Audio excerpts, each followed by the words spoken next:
ndinenge ndazvitakura mumwedzi waMachi kamwedzi wechitatu kubva tatanga gore rino na2023 muchinda akati makorokoto good news.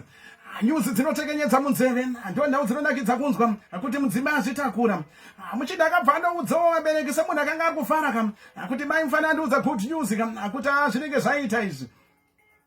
Zvadaro muchinda nevabereki ndo pakatanga kuverenga mwedzi kubva mumwedzi waMachi chakanetsa manje ndeino nyaya manje zviri kunzi musi wesvondo yasande yadarika iyoyi mukadzi uyu akatobatsirwa nemwana kwatori nemwana kutaura kunoku atova nebaby bouncing baby akatosununguka zvakanaka musi wesvondo.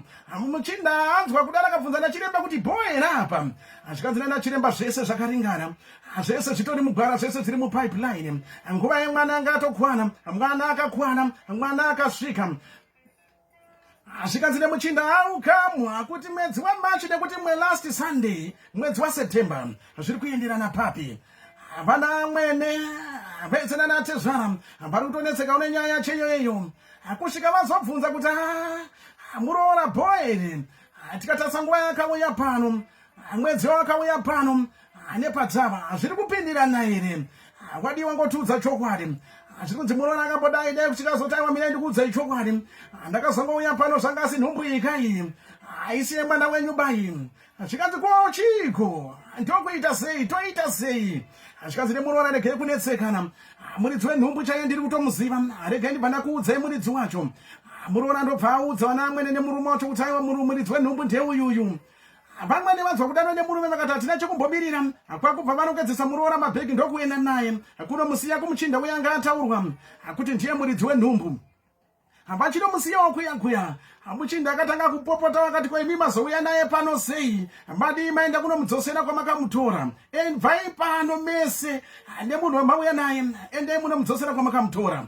Ndo nhau iri kunetsa pari zvino kuti munhu weita sei. Vana mwene zvavakaita zvokwenza kunosiya muroora kwanga ataura ndiko here kana kuti vaifanike vakamudzora kumba kwavakanomuroora.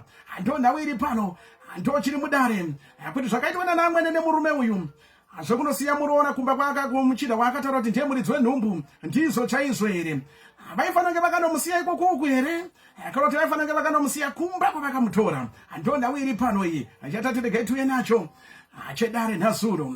Munoitonga sei?